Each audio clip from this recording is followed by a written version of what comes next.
bitno, to je znači, turska vladavina, ljudi bili su jako teški uslovi pre kraja turske vladavine, međutim, oni su izgradili jedan za to vreme velelepni hram, koji sa ikonostasom kakvi malo ima i da ima ovde u ovom kraju. Što je još bitno, vidite ovi mali ikone, njih 15. To su ikone koji su tadašnji meštani, izbacimo za svakoga napisano ime i prezime, su tada, 1861. i pre toga, donirali te ikone, to je dali novac za te ikone. Pa tu ima Sima Bojkov, Maksim Šošić, Ivanović i Jancić i Mladen i tako dalje, ljudi koji su, ikone su izgrađene, to je naslikane 1857.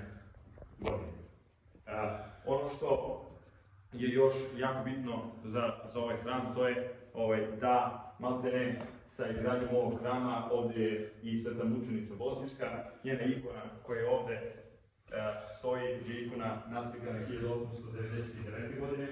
Sveta mučenica Bosiljka je naša pacijentka koja je stradala u drugoj polovini 19. veka, po modelu koji su i ranije koristili Arnauti i Turci da obeščaste srpske devojke, srpske žene i da ih uzmu za svoje. Bosiljka nije dala to, imala jako veru Boga, verovala je u Gospodu Isusa Hrista, molila se i nije popustila i nije se pokolebala. Tada su je rastegli konjima i predstavila se Gospodu i sahranjena je na mestu iznad sela Pasjane, na gore gde ste dolazili kod Mučevabe, mesto se zove Devojkin grob.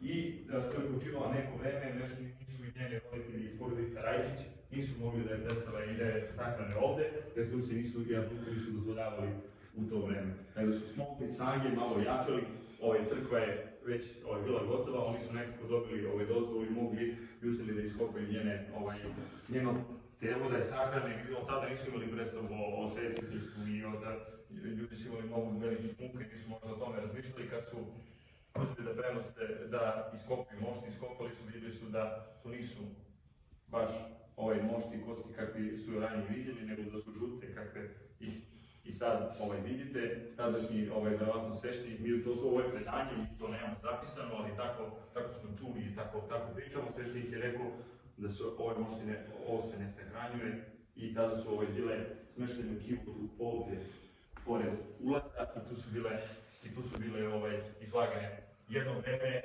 posle zbog smutnih vremena, neko se setio da sazida ova dva stuba, jedan i drugi, simetrično. Na ovom je oslikan stradanje, to jest ovdje piše mučeništvo i grabljenje Svete mučenice Bosiljke.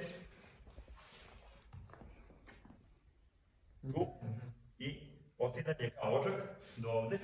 Ovde je stavljena od hrasta daska, pa na gore cikla i sve odsjedano lepo odslikano i isti tako napravljeno ovde, zbog simetrije.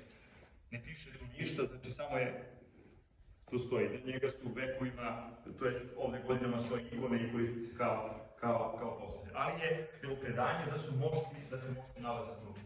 Prošle godine, znači to je 3 dana pre Bosiljke, pre 26. oktobra, bilo je obretenje moštiju kada smo sa ove strane ovde profesor Saša Filipović sa Beogradskog univerziteta otvorio uz vladiku i sveštenstvo i monaštvo ovog kraja, gde su mošti Svete Bosiljke izvučeno, oprane i smeštene sada u kivot, gde se ih upravo i vidimo.